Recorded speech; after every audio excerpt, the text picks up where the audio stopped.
got Facebook Live over here, and we are playing around with making both of these work. And I am talking about the psoas. So let me scooch into position here, and let's chat a little bit. How about I just take away this chair completely and chat with you about the psoas. All right, I gotta shove this stuff around because Instagram, the screen's a little bit different than the Facebook. So I've got Instagram here and Facebook over here, and we've got Stan, and we've got my fancy little flip chart here. All right, so here we go. So the psoas muscle. Psoas muscle attaches from T12 down, or sorry, L1, down to all along the individual vertebrae and then onto the femur. Okay, so what's really important here is that it attaches to each individual vertebrae from L1 down to the femur. So some people will say that when this leg bone is we're bearing weight on it, and it's not moving, we could actually not have just one psoas muscle, but we can actually have 5 or 6 psoas muscles, depending on how many attachments there actually are, and thinking about it, because where it attaches, there's a certain angle of pull. So you can see the orientation here of these vertebrae is different all the way down and all the way up. So if this leg bone is still, and then the psoas pulls off of this top vertebrae, how it impacts the spine by pulling off the top vertebrae versus the middle or lower vertebrae is going to be different. So that's what makes the psoas somewhat interesting, is because it's got these attachments to each individual vertebrae and also onto this thigh bone, that how then the psoas is operating and how it behaves there's a huge impact. We can't just look at it as like one particular muscle, right? Now, what adds kind of some fun to this is there's, I like to say that where the pain is not the problem, and that the psoas doesn't wake up one day and just say to people, I'm going to give you just a heck of a time today. It responds to other forces at play, right? And when we think about therapeutic modalities and improving movement and getting out of pain and so much more than that too, is that when we're looking at helping someone with psoas issues, we need to look really, really globally. We can focus in specifically in this area, and we can do release work into the psoas, we can do energy work in the psoas, we can do all sorts of specific things around the psoas, but the psoas is not really the inherent problem. When I look at the people that I have seen over the course of decades of my teaching, what I tend to see mostly are 2 things. 3 things actually. One is that people who tend to have psoas issues also have hip mechanical issues. People with psoas issues can also have shoulder mechanical issues, and people with psoas issues can also have breathing issues. Not all of those things need to be present.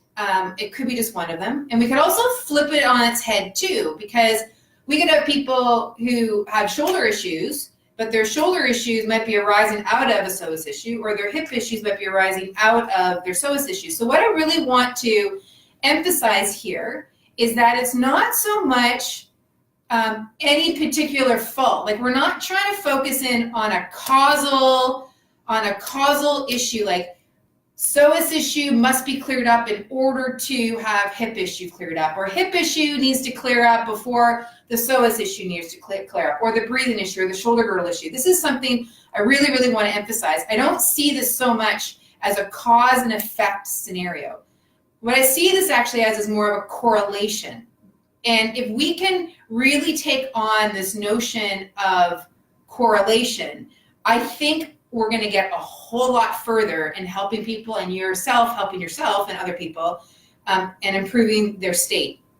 So what I mean by that is, when people learn how to move better, leg bones in their pelvis, when they learn how to move better, arm bone in the shoulder socket and shoulder blade on the rib cage, as people move better and less grip through the thorax, and as they breathe better, guess what? The psoas settles out.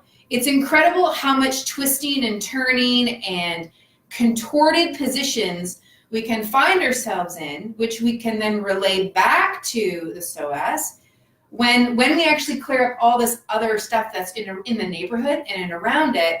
It's really remarkable how that changes up our rebound, our feeling of being light, our feeling of being grounded, our feeling of being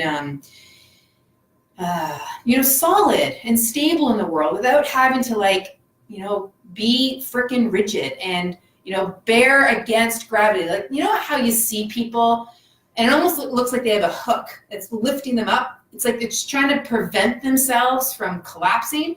So there's this rigidness that's kind of being lifted up, or you can kind of see someone lifting up by pushing out the rib cage, or military posture, or just even like someone who's super slumped in this kind of position, or not even slumped, but it's almost like the spring of them is kind of doing this. Like it's kind of smushy, like they've lost the spring of their spine. And what tends to happen, what I see a lot of, is people trying to focus in here. And don't get me wrong, I'm not saying don't focus here. I'm just saying when you focus here, recognize that if you've got a persistent state of this, if this has been around for a little while, chances are there's other stuff in the neighborhood and surrounding it that is really vital to also take care of if you want to make this a pattern that is actually going to resolve. And that's something that I really want people to understand. We are in a Band-Aid world where it's about a quick fix after a quick fix after a quick fix. And I don't actually think people are going after the quick fix per se. I don't think they're saying, I'm going to have a quick fix in order to feel better. I think they're actually looking for a solution. But then that solution is short-lived, which then gets the name quick fix. They get a bit of relief, but then they go back to what they do in their regular life, and they just come back to the same pattern again. What they haven't done is they haven't shifted up the pattern that is actually correlating to all this other stuff that is going on. And if people can actually start to shift that up, then they start to see a major, major shift, which is what I've written here on this flip chart. So on this flip chart, I'm going to just slide this in a little closer so Instagram can see it a bit better, is you'll see here I've got rest, I've got relief, and then retrain.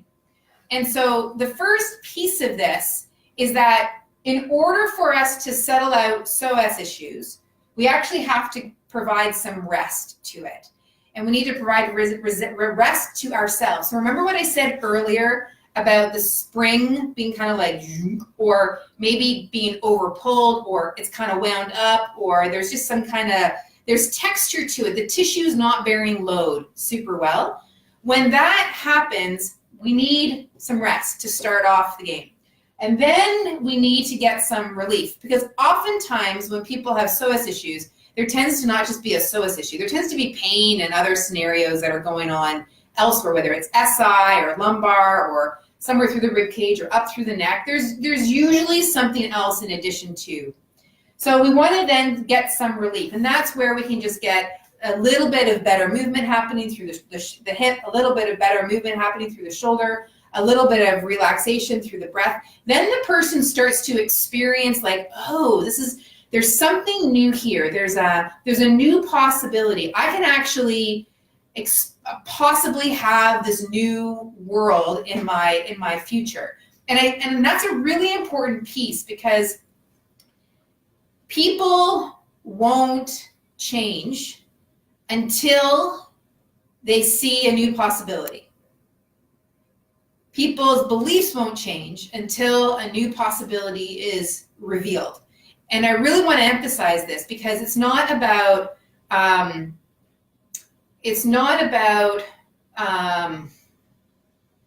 we need to show somebody new possibility.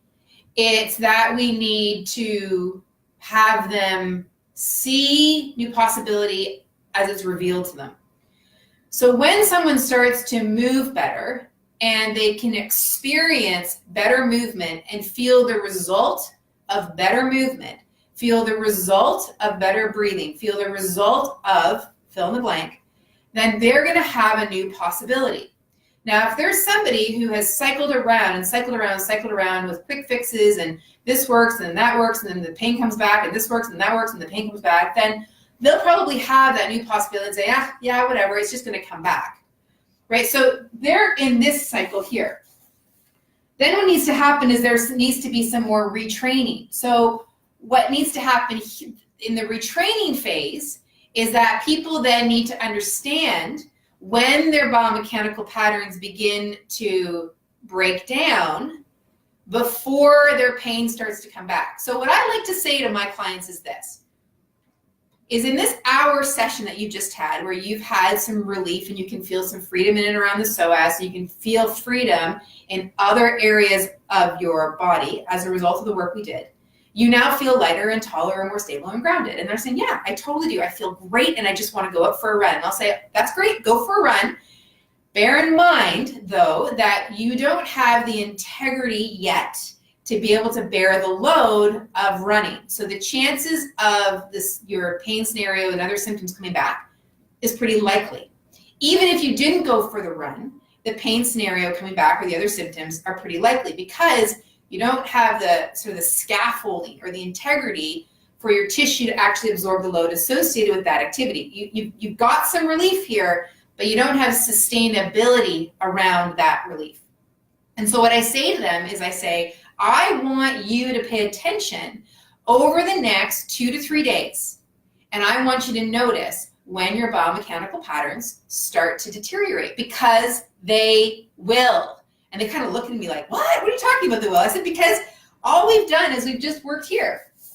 We need to start growing some stamina and some endurance, but in order to grow the stamina and endurance, you need to grow the awareness of when these patterns start to break down. And so they'll start to become aware of this. Then they'll come back for their next session, or we might have a texting conversation in between sessions, and they'll say, okay, I started to notice some of these whispers of these patterns breaking down. And I would say, and then I say to them when they come back or over text, I'll say to them, so what did you notice and when did it happen? And they'll say about a day, or sometimes it's 6 hours, sometimes it's 2 days. And so then when they come back, I'll say to them, okay, great. So you had 2 hours of relief, 6 hours of relief, 2 days of relief, you had 3 days of relief, whatever the time frame was that they had the relief. And they've also become aware of some of the biomechanical patterns that are starting to break down. Then I say to them is this, I'll say, okay, let's now work to extend that period of time longer. Now let's see if you can feel the whisper, or what I like to call the yellow light, of the biomechanical pattern starting to break down. So can you figure out and can you feel for before the biomechanical pattern broke down? So this is a really, really big distinction. When they left initially, that first visit, I said, pay attention to when the biomechanical pattern breaks down. So I want them to notice that first piece. Then I say, okay, now notice the signal before that signal. And this becomes really, really, really, really cool, because then they're starting now to pay attention to how they manage energy. They're paying attention to how they are out and about and the relationships that they're in, and just noticing the flux and the flow of their day-to-day. And they're starting to realize and put correlations between how they're feeling and how they're living their life. So when they come back the next time, then they say to me, okay, this is what I noticed now, is I noticed that this starts to happen, which then leads to this, which then leads to this. Okay, now here's what's really cool. They're coming back with no pain. None. A lot of the times. And here's why. Because they're figuring out and they're picking up on the pattern before the pain pattern. So when they first came in to see me, they noticed the pain pattern, right? So they say they have a psoas issue or a relationship to a psoas issue. They noticed that. We helped unravel it, created some rest and relief, and they became aware of some patterns associated with the pain or the other symptoms. Then I sent them on their way, and I said, okay, now pay attention to the biomechanical pattern breakdown. Then what do you start to notice? So when they come back, they might have some pain because it's been a few days and the integrity is broken down, but they feel hopeful. They're like, I've got some control. I have a locus of control here. So when they come back the next time, now they're operating at an even quieter level, at an even more attentive level. Their awareness is that much more focused and that much more keen, right? And now they've got more endurance for being able to maintain the pattern. And guess what starts to happen? They're standing taller, they're standing lighter. The issues that they have been experiencing related to their psoas, or related to the breathing that was related to the psoas, or related to the rib cage that was related to the psoas, or the shoulder that was related to the psoas, or the hips that were related to the psoas, or all of the above, or some of the above, all of that is starting to unravel and unwind because they started with this, rest and relief. They started to do some retraining, and through that, they were paying attention to that which they were becoming aware of, and they were acting on that. They were starting to see their symptoms as a communication system. I'm teaching them about listening to their body. So now their body is not something that's breaking down on them. Their body is actually giving them clues and cues about, hey, I think you're getting tired here, or hey, I think you're pushing too hard, or hey, hello, pay attention. I'm trying to get your attention here. And what starts to become really fun for them is they start to see, wow, these symptoms that I used to push aside, that I used to think were getting in the way of the things I wanted in my life, is actually the thing that is trying to get my attention so I can have more success and more awesomeness in my life. Okay, I only get mildly passionate about this stuff because, and I realize this sounds really simple, because it is, and I like to say that it is, because I find so many people are looking for the supercalifragilisticexpialidocious. And if we help people become aware, if we help people get clear on what is working and not working in their body, and focus in on what's working and help them understand what's not working and how they can improve it, holy shit, sorry for the cursing, but boy, oh boy, will they actually shift and change up how they are in their bodies, and their bodies is no longer something that's working against them, but is working for them. All of that on the psoas. So, summary of this to send you on your way. Psoas muscle connects individual vertebrae onto the femur bone. It could be considered to be separate individual muscles, not just one. And there's a ton of correlation between how the psoas functions and what goes on through the hip mechanics, what goes on through diaphragmatic mechanics and breathing, rib cage and shoulder girdle, not to mention through the neck and the jaw. Tons of stuff is correlated to this. So when we can start with some rest, when we can then give some relief, and then not to forget about this retraining bit, things can change.